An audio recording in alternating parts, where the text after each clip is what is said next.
As we all know, biology एक ऐसा subject है जिसमें हमें एनसीईआरटी पे कमांड करना बहुत इंपॉर्टेंट है। ओके, सो इस वीडियो को स्टार्ट करने से पहले, लेक्चर 1 को स्टार्ट करने से पहले आई वांट टू क्लियर कि आपके पास आपकी एनसीईआरटी की बुक होनी चाहिए। सो एक एनसीईआरटी में पूरे चैप्टर की हर लाइन इंपॉर्टेंट नहीं होती है, बट उस चैप्टर में कुछ ऐसी लाइन्स होती हैं जो हमें डेफिनेशंस, उस वर्ड का मीनिंग और उस चैप्टर के इंपॉर्टेंट की पॉइंट्स बताते हैं। सो जिसके लिए आपको ये पूरा चैप्टर लास्ट तक देखना होगा। एंड ये लेक्चर 1 है। इसी तरह से पूरी सीरीज़ में 11th एंड 12th की कंबाइन पूरी वीडियोस बना दी जाएंगी।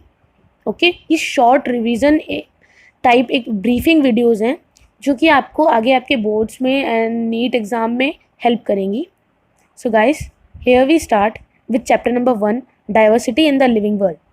ओके, हाईलाइटेड है सारे पॉइंट्स, की पॉइंट्स सारे हाईलाइटेड हैं।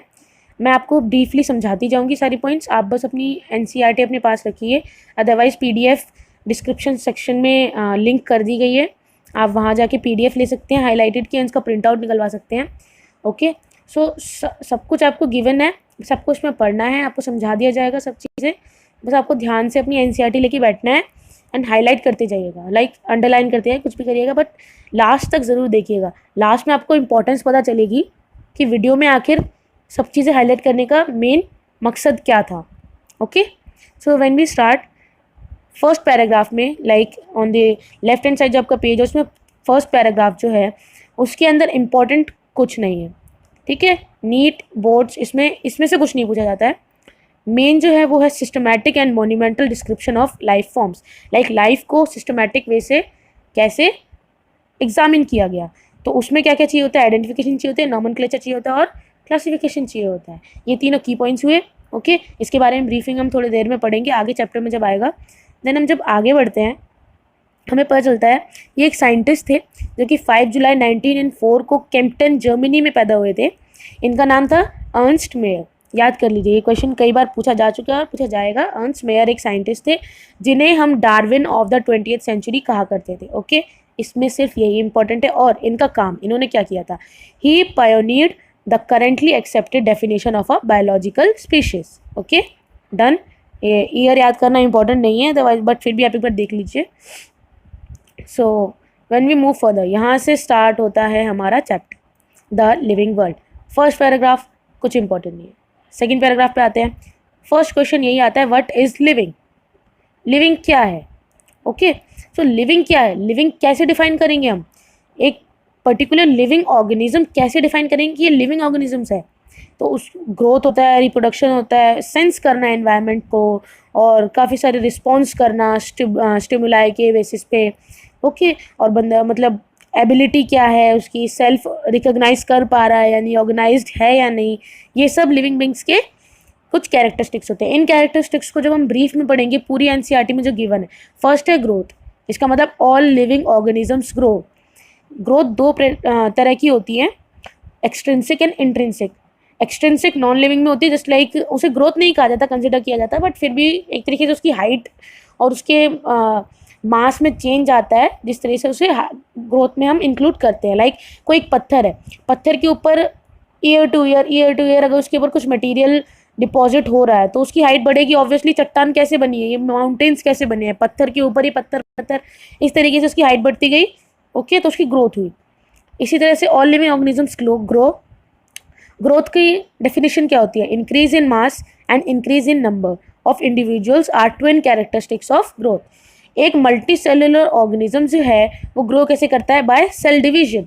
इन प्लांट्स इस ग्रोथ को सेल डिवीजन के throughout their life span, पूरी लाइफ टाइम प्लांट्स में ग्रोथ होती रहती है, जबकि एनिमल्स में एक सर्टेन पीरियड तक होती है। यूनिसेलुलर ऑर्गेनिज्म जो होते हैं सेल डिवीजन के थ्रू ग्रो करते हैं। Then when we move further, living organisms में ग्रोथ जो है इनसाइड होती है, जिस ग्रोथ को हम क्या बोलते हैं, intrinsic. Just note down, intrinsic. Okay, so जब हम यहाँ पे आगे बढ़ते हैं तो ये ग्रीन से जो हाईलाइटेड है ये काफ़ी इंपॉर्टेंट है और ये जो येलो से हाईलाइटेड है ये इंपॉर्टेंट है। ओके, ये मोस्ट इंपॉर्टेंट ग्रीन है और इम्पॉर्टेंट येलो है। ओके, सो ग्रोथ को हम डिफाइनिंग प्रॉपर्टी नहीं कह सकते लिविंग ऑर्गेनिज्म की, क्योंकि ग्रोथ हमें वहाँ पे भी देखने को मिल रही है, नॉन लिविंग में भी। ओके, नेक्स्ट हमारी कैरेक्टरिस्टिक्स है रिप्रोडक्शन। रिप्रोडक्शन एक कैरेक्टरिस्टिक्स है लिविंग ऑर्गेनिज्म का। आगे बढ़ते हैं। फंजाई जो है मल्टीप्लाई करता है और काफ़ी इजीली स्प्रेड कर लेता है, किसकी वजह से? असेक्सुअल स्पोर्स की वजह से, मिलियंस ऑफ असेक्सुअल स्पोर्स, ठीक है। In lower organisms like yeast and hydra we observe budding. Then planaria का एग्जाम्पल काफ़ी इंपॉर्टेंट है, एग्जाम में पूछा जाता है, नीट में पूछा जाएगा। इन प्लानेरिया फ्लैटवॉर्म्स कहते हैं प्लानेरिया को, okay. We observe true regeneration. अब ये ट्रू रीजनरेशन क्या होता है आगे देखिए। That is a fragmented organism regenerates. एक कोई भी जैसे प्लानेरिया है, फ्लैटवॉर्म, उसका एक कोई भी पार्ट अगर कट के कैसे भी हट जाता है, एक अलग हो जाता है, the lost part of its body and becomes a new organism. जैसे उसकी टेल कट गई तो वो टेल एक पूरा ऑर्गेनिज्म दोबारा बना लेगी, ओके। यही यहाँ पे समझाने की कोशिश की गई है। The fungi, the filamentous algae, the protonema of mosses all easily multiply by fragmentation. जबकि यूनिसेलुलर ऑर्गेनिजम्स होते हैं, बैक्टीरिया और एल्गे या अमीबा, रिप्रोडक्शन जो है वो साइनोनियम्स है ग्रोथ के साथ। इसका मतलब increase in number of cells. Then when we move further we see that there are many organism which do not reproduce. Like अभी हमने क्या पढ़ा कि रिप्रोडक्शन जो है कैरेक्टरिस्टिक्स है लिविंग ऑर्गेनिजम्स का, रिप्रोडक्शन करते हैं लिविंग ऑर्गेनिज्म, बट ऐसे और भी कई ऑर्गेनिजम्स हैं जो लिविंग हैं बट वो रिप्रोडक्शन नहीं करते हैं, like mules, sterile, worker bees, infertile human couples, okay. तो ये सब जो होते हैं ये रिप्रोड्यूस नहीं करते हैं, जबकि ये लिविंग ऑर्गेनिजम्स हैं। इसका मतलब reproduction is also can not be an all inclusive defining characteristics of living organism. Next characteristic जो है आपका वो है metabolism. Another characteristics of life is metabolism. All living organisms are made of chemicals. ठीक है, तो अब आप पूछोगे मेटाबॉलिज्म क्या होता है? Metabolism is all the sum total of all the chemical reactions occurring in our body is metabolism. Okay, got it? जितनी भी chemical reaction हमारी body के अंदर हो रही हैं, however the chemical equations taking place in our body are known as metabolism. जो non living organisms हैं वो उनके अंदर मेटाबॉलिज्म देखने को नहीं मिलता है, ओके। देन हम नेक्स्ट पॉइंट पे आते हैं। Isolated metabolic reaction in vitro are not living things but surely living reactions, okay. Then when we move further, all organisms from the prokaryotes to the complex यानी कि most complex eukaryotes can sense and respond to environmental cues. इसका मतलब consciousness है उनके अंदर। Photo period effects, consciousness आपका अगला characteristics है। Photo period affects reproduction in seasonal breeders both plants and animals. All organisms handle chemical entering their bodies, okay. So human being जो है is the only organism who is aware of himself, that is has self consciousness. ये काफ़ी important line है, इसको underline कर लीजिए। So that means consciousness सिर्फ living organism के बीच में होता है, यानी कि ये एक डिफाइनिंग प्रॉपर्टी है ऑर्गेनिज्म की, ओके। क्वेश्चन आ जाएगा डिफाइनिंग प्रॉपर्टी कॉन्शियसनेस है, ग्रोथ है, रिप्रोडक्शन है या फिर इंट्रिंसिक ग्रोथ है, तो आपको पता है कि कॉन्शियसनेस आपकी डिफाइनिंग प्रॉपर्टी है। देन बीच में कुछ भी इंपॉर्टेंट नहीं है, अगली इंपॉर्टेंट लाइन यहाँ पर है, these interaction result in emergent properties at a higher level of organization, okay. मतलब काफ़ी हायर लेवल ऑफ ऑर्गेनाइजेशन के थ्रू लाइक काफ़ी सारे पार्ट्स में इसको डिवाइड कर दिया गया है, ठीक है। फिनोमेना जो ये होता है is true in the hierarchy of organisational complexity at all level.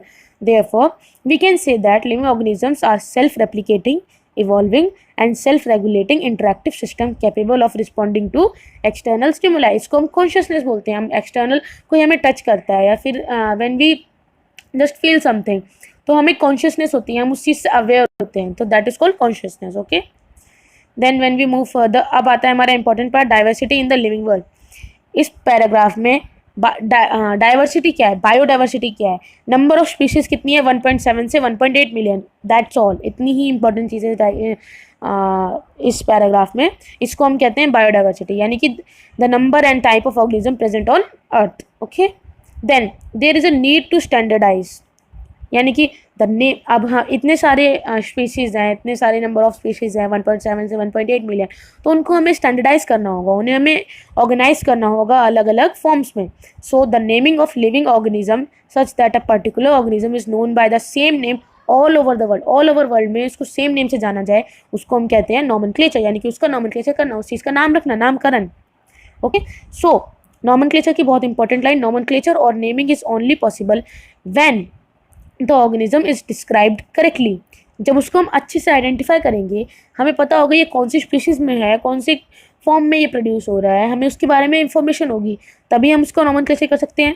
ठीक है, describe correctly and we know to what organism the name is attached to, so उस फॉर्म को हम क्या कहते हैं, आइडेंटिफिकेशन, आइडेंटिफाई करना, देन नॉमेनक्लेचर करना। ओके, प्लांट्स के लिए एक ऑर्गेनाइजेशन है international code for botanical nomenclature. You all know botany is all about plants, plant biotech and all, and zoology is about animals. So काफ़ी ईजी है यहाँ पे प्लांट्स के लिए जो क्राइटेरिया और प्रिंसिपल जो डिसाइड करते हैं वो कौन करता है, international code for botanical nomenclature, ICBN, इसकी फुल फॉर्म पूछ ली जाती है, अदरवाइज डिफरेंस पूछ लिया जाता है। इंडियन भी लिख के दे देते हैं तो आपको करेक्ट बताना पड़ता है कि इंडियन है कि इंटरनेशनल। ओके, देन एनिमल्स के लिए international code of zoological nomenclature, ICZN, scientific name ensure that each organism has only one name. Then एक नेम के टू कंपोनेंट्स होते हैं, generic name and specific epithet. Like system of providing a name with two components, इसको क्या कहते हैं, binomial nomenclature. अब I think आपको समझ आ गया बाइनोमियल नोमेनक्लेचर क्या होता है। किसी भी एक ऑर्गेनिज्म को, किसी भी एक स्पीशीज को नेम देना, तो जिस नेम के अंदर क्या होते हैं, दो पार्ट होते हैं, दो कंपोनेंट्स होते हैं, जेनरिक एंड स्पेसिफिक, यानी कि जीनस का नाम एंड स्पीशीज का नाम। ये किसने दिया था, कार्लेस लीनेस ने। Okay, then when we move further, अब एग्जाम्पल तो हम ले लेंगे, मैंगीफेरा इंडिका का एग्जाम्पल ले लेंगे, बट पहले उसके रूल्स पढ़ लेंगे। रूल्स काफ़ी इंपॉर्टेंट है। नेम्स जो होते हैं जनरली लैटिन में होने चाहिए और written in italics, like they are Latinised और derived from Latin irrespective of their origin. अब आप पूछोगे लैटिन ही क्यों? लैटिन एक ऐसी लैंग्वेज है जो बहुत कम बोली जाती है, तो सिर्फ साइंटिस्ट ही उस लैंग्वेज को समझ सकते हैं, और अगर कोई चीज़ कॉमन हो जाएगी, सब में यूज़ होगी, तो उन्हें काफ़ी दिक्कत होगी या फिर कुछ काफ़ी परेशानी होगी किसी भी ऑर्गेनिज्म को पहचानने में। सो इसलिए लैटिन जो कम लोकप्रिय है, कम जानी जाती है जो लैंग्वेज, उसको ज़्यादा यूज़ करते हैं साइंटिफिक थिंग्स में। ओके, फर्स्ट आपको समझ में आ गया फर्स्ट रूल। सेकेंड रूल है, फर्स्ट वर्ड जो होता है बायोलॉजिकल नेम का वो होता है जीनस, यानी कि जेनरिक। ओके, देन सेकंड जो होता है वो स्पेसिफिक एपिथेट, ठीक है, यानी कि स्पीशीज के बारे में। बोथ जो वर्ड्स होते हैं उन्हें बायोलॉजिकल नेम कहा जाता है। जब, अब ये थी बात प्रिंटिंग की, जब हैंड रिटन जो होते हैं ना, उनको सेपरेटली अंडरलाइन किया जाता है। अगर आप दोनों वर्ड्स को एक साथ अंडरलाइन कर लोगे तो वो गलत है, दोनों वर्ड्स को सेपरेटली अंडरलाइन किया जाता है। और जब प्रिंट किया जाएगा इटैलिक्स में, तो उसके हमें ताकि पता चल जाए कि ये लैटिन लैंग्वेज में लिखा हुआ है, उस वर्ड को, पर्टिकुलर वर्ड को इटैलिक्स में कर देते हैं, लाइक थोड़ा टेढ़ा। ओके, तो the first word denoting the genus starts with the capital letter. Genus वाला पार्ट हमेशा कैपिटल लेटर से स्टार्ट होगा और स्पीशीज वाला स्मॉल लेटर से। ओके, लाइक हम एग्जांपल देखिए, मैंगीफेरा इंडिका, अब ये थोड़ा इटैलिक्स में है, वो हमें पता चल गया क्योंकि प्रिंटेड है। ओके, अगर ये हैंड रिटन होता तो अंडरलाइंड होता सेपरेटली। अब प्रिंटेड है मैंगीफेरा इंडिका, यानी कि मैंगीफेरा एम कैपिटल है, यानी कि जीनस, एंड इंडिका का आई स्मॉल है, यानी कि species. Name of the author appears after the specific epithet, इसका मतलब at the end of the biological name and is written in abbreviated form, like Mangifera indica Linn. ठीक है, Carlos Linnaeus हम बोलते थे ना, लीनियस का लिन लिखा है हमने। ओके, तो अब हम करते हैं क्लासिफिकेशन। क्लासिफिकेशन क्या होता है? Classification is grouped into convenient categories based on some easily observable characters. Like classification करना किसी भी organisms, कई organisms का, ओके, तो उनको अलग अलग कैटेगरीज में जब हम बांटते हैं तो उसे हम कहते हैं क्लासिफिकेशन। ठीक है, देन इन कैरेक्टरिस्टिक्स पे बेस करके all living organism can not be classified, sorry can be classified into different taxa. और टैक्सा यानी कि अगर हम किसी भी ऑर्गेनिज्म को उसकी कैरेक्टरिस्टिक्स के बेसिस पे हम डिफरेंट फॉर्म में उसको हम डिवाइड कर रहे हैं, तो उसको हम क्या कहते हैं, इस प्रोसेस को क्या कहते हैं, taxonomy. Okay, external and internal structure along with the structure of cell development process and ecological information of organism are essential and form the basis of modern taxonomic studies.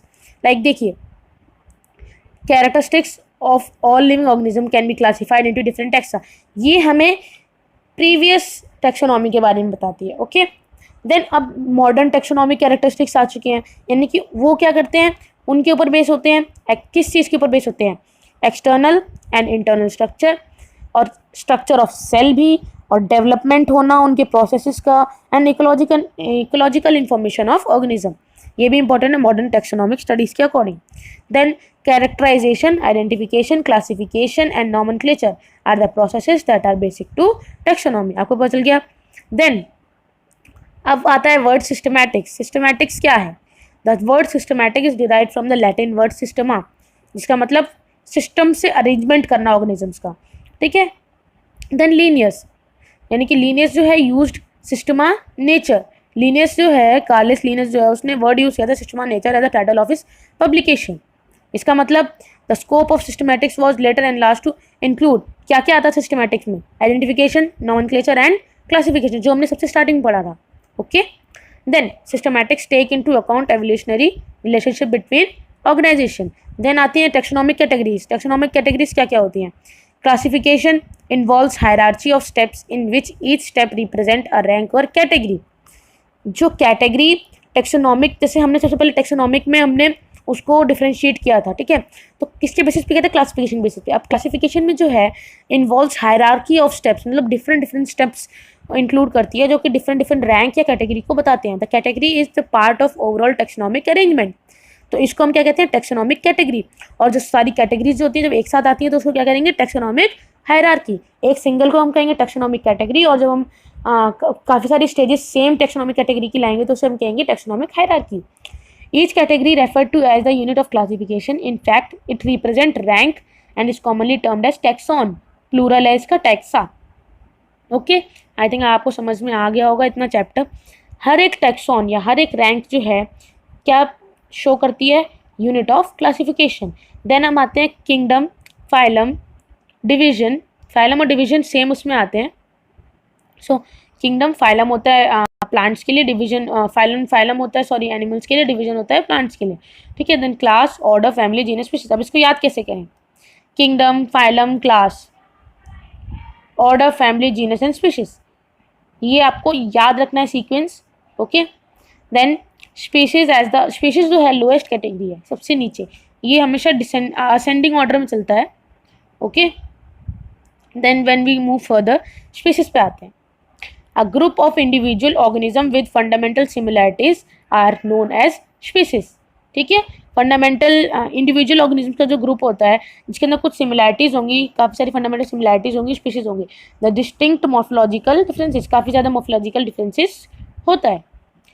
Okay, then इसमें आते हैं each genus में have one और more than one specific epithet represented different organism. एक genus के अंदर one या one से ज़्यादा स्पीशीज हो सकती हैं जो कि अलग अलग ऑर्गेनिज्म को बताती हैं, लेकिन मॉर्फोलॉजिकल सिमिलैरिटीज होंगी, यानी कि मॉर्फोलॉजी यानी कि बाहर का स्ट्रक्चर उनका सेम होगा। देन जब हम जीनस पे जाते हैं, genus comprises a group of related species which has more character in common in comparison to species, यानी कि जीनस के पास ज़्यादा कॉमन कैरेक्टर्स होंगे in comparison to species of the other genera. Like potato है, ब्रिंजल है, ये to different species हैं लेकिन दोनों बिलोंग करती हैं सोलेनम जीनस को। ओके, देन लायन हो गया, लेपर्ड हो गया, टाइगर हो गया, with different common features are all species of the genus Panthera. Okay, तो पैंथरा हो गया genus and lion, tiger, leopard, ये क्या हो गए? हमारी species.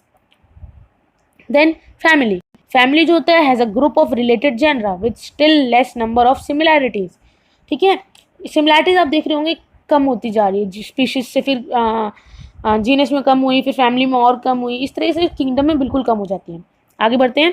Family has a group of related genera with still less number of similarities as compare to genus and species. Families are characterized on the basis of both vegetative and reproductive features of plant species. Okay, 3 different genera Solanum, Petunia and Datura are placed in the family Solanaceae. Okay, and genus Panthera जिसके अंदर lion, tiger, leopard होते हैं is put along with genus Felis in the family. Like जो अब देखो species के अंदर बिल्कुल कंशाइज करके बिल्कुल सेम, देन जीनस के अंदर एक के अंदर 2 टाइप के हो सकते हैं, 3 टाइप के स्पीशीज हो सकते हैं। अब फैमिली के अंदर 2 टाइप के जीनस हो सकते हैं। ओके, वही यहाँ पे समझाया गया है कि कैट्स है, कैट्स लॉयन की फैमिली से रिलेट करते हैं। अब पता चला क्यों करते हैं, वो फैमिली में आते हैं, एक फैमिली में आते हैं, ठीक है। अगर हम जीनस के पॉइंट ऑफ व्यू से देखेंगे तो बिल्कुल अलग है, कैट्स बिल्कुल अलग है, लेकिन अब ये सेम फैमिली में आ गए, फैमिली फैलिडे में। ओके, तो कम सिमिलर कैरेक्टर्स होंगे इनके।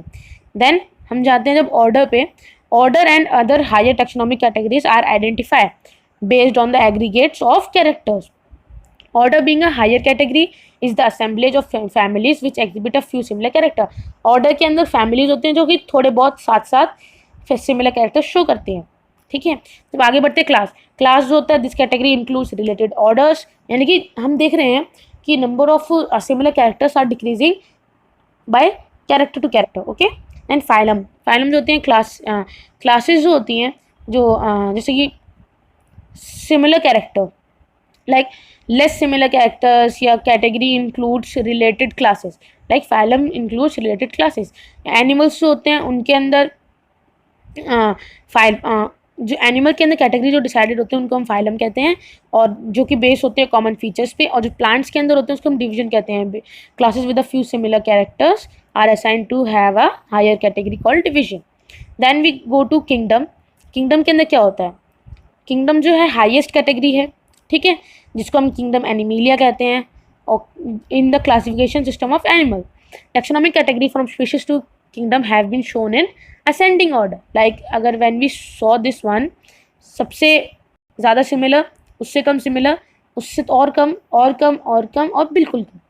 किंगडम में आप काफ़ी सारे एनिमल रख सकते हो. आपको और प्रिसाइज जानना है तो आपको फाइलम या डिवीजन में जाना होगा, और प्रिसाइज जाना है तो आपको फैमिली में जाना होगा, क्लास में जाना होगा, ऑर्डर में जाना होगा, ऐसे. Okay, as we go higher from species to kingdom the number of common characters goes on decreasing. Like हम स्पीशीज से किंगडम में जाते हैं तो सिमिलर कैरेक्टर ऑब्वियसली डिक्रीज होंगे, अभी समझाया था आपको, है ना.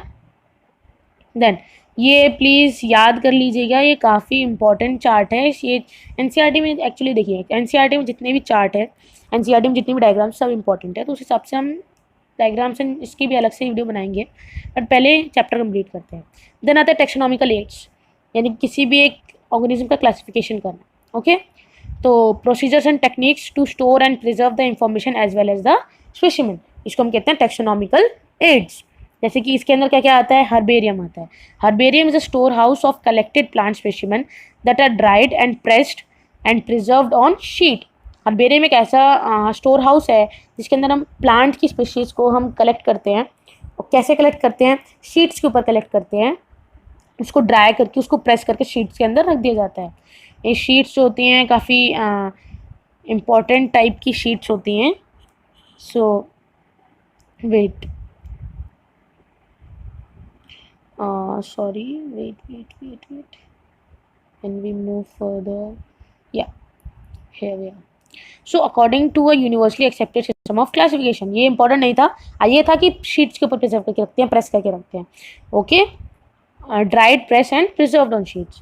उसके बाद there description on herbarium sheets. Herbarium sheets के ऊपर इनका प्रॉपर डिस्क्रिप्शन भी होता है, इनके स्ट्रक्चर के साथ साथ. यानी कि अगर कोई लीफ है, किसी तरह की लीफ है, उसको ड्राई किया गया, प्रेस करके शीट्स के अंदर रख दिया गया, उसके बाद उनकी प्रॉपर डिस्क्रिप्शन भी लिखा जाएगा उनके बारे में, ठीक है. और इनके पास कैरियर लेबल होता है प्रोवाइडिंग इन्फॉर्मेशन अबाउट उनके ऊपर क्या क्या होता है. एक सेकेंड ध्यान से पढ़िएगा, क्या क्या होता है. Date and place of collection, ये इंपॉर्टेंट लाइन है, काफ़ी अंडरलाइन कर लीजिए, important, very very important mark कर लीजिए, क्या क्या होता है हर्बेरियम की शीट्स के ऊपर. Date and place of collection, English, vocal, local and botanical name. Local name भी होगा जिससे आप लोग उसे जानते हो, कि बोटानिकल नेम्स भी होगा जिससे वहाँ के साइंटिस्ट या वहाँ के वर्कर्स उसे जानते होंगे. ओके, कलेक्टर का नेम, किसने कलेक्ट किया, etcetera. Herbaria also serve as quick referral system in taxonomical studies. Then botanical garden, ये क्या होता है, collection of living plants for reference.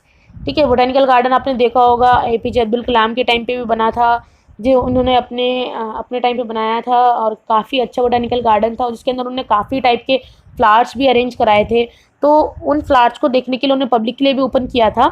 तो वही था बोटानिकल गार्डन. यहाँ पे कई सारे टाइप के फ्लावर्स आपको एक ही गार्डन में मिल जाते हैं, उनको प्रिजर्व करके रखा जाता है रेफरेंस के लिए. The famous botanical gardens are at Kew, England. और इंडियन बोटानिकल गार्डन जो है सबसे फेमस वो कौन सा है, हावड़ा में. ओके, और सेकंड नंबर पे कौन सा है, नेशनल बोटानिकल रिसर्च इंस्टीट्यूट, जो कि है लखनऊ में. ठीक है, आपको इंग्लैंड का भी पता चल गया और इंडिया का भी पता चल गया, हावड़ा और लखनऊ का. Then museum have collection of preserve plant and animal species for study and reference.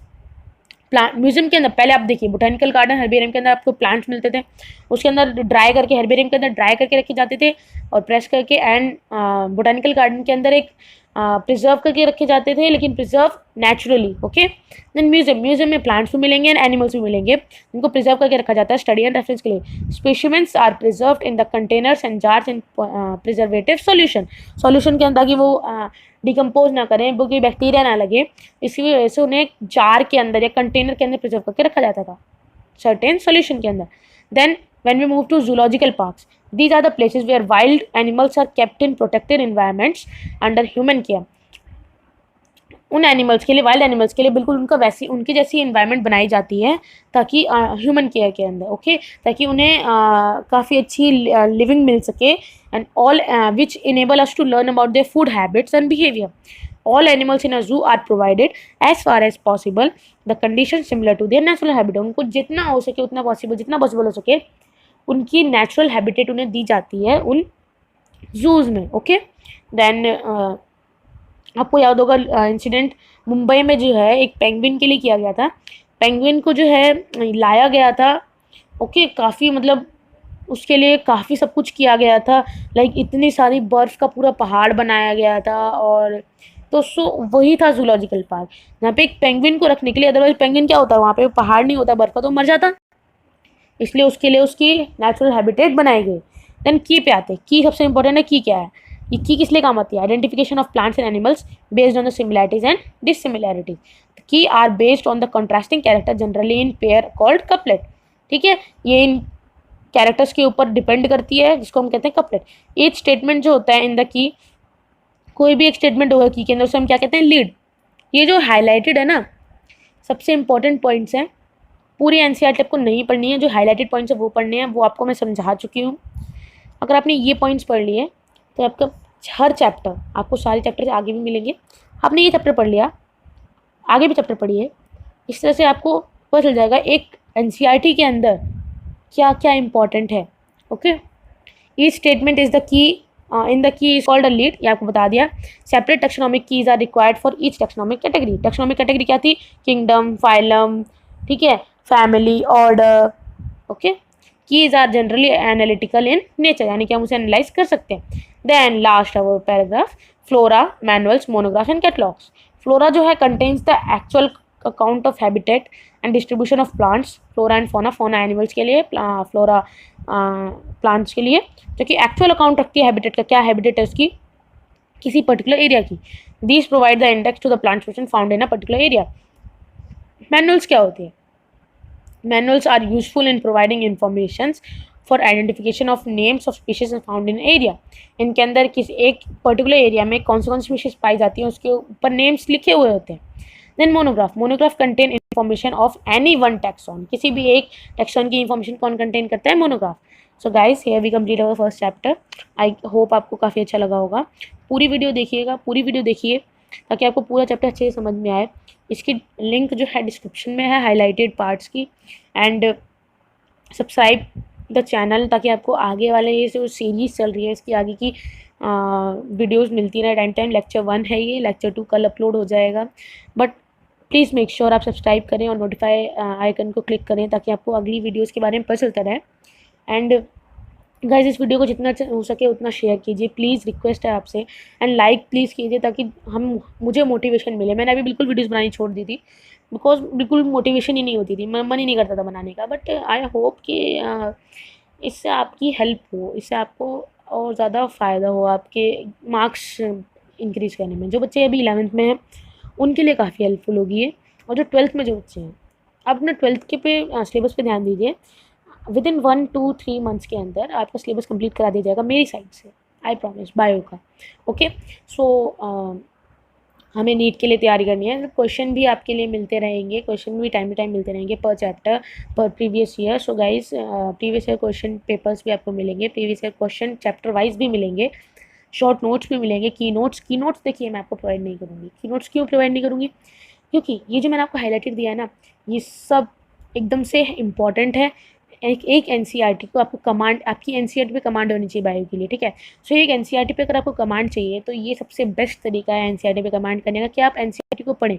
NCERT पूरी पढ़ने बैठेंगे तो बोर हो जाएंगे, ये मेरे को भी पता है, इसलिए मैंने आपको पहले ही हाईलाइटेड कर दिया गया है सब कुछ, आप ताकि सिर्फ वो हाईलाइटेड पॉइंट पढ़ें और आपको पूरा चैप्टर रिकॉल हो जाए। Okay, so thank you guys, thank you so much for loving the videos and previous videos too. And if आपको और भी वीडियोस चाहिए तो कमेंट सेक्शन में बताइए और कौन सा टॉपिक आपको चाहिए जिसको मैं इसी तरह से डिस्क्राइब करूँ, इसी तरह से आपको ब्रीफली समझाऊँ। एंड अगर आपको ये वीडियो पसंद आई तो प्लीज़ लाइक कीजिए, कमेंट सेक्शन में बताइए कि आपको अगला कौन सा टॉपिक चाहिए, या फिर मैं इस सीरीज़ को चैप्टर वाइज ही चलाऊँ ताकि आपकी हेल्प, बोर्ड वाले जो बच्चे हैं उनकी ज़्यादा अच्छे से हेल्प हो। एंड प्लीज़ शेयर कीजिए एंड सब्सक्राइब ज़रूर कीजिएगा, please it's a request, subscribe ज़रूर कीजिएगा। एंड डिस्क्रिप्शन ज़रूर चेक कीजिए, डिस्क्रिप्शन में आपको और भी कई सारी वीडियोज़ के लिंक मिल जाएंगे। Thank you so much.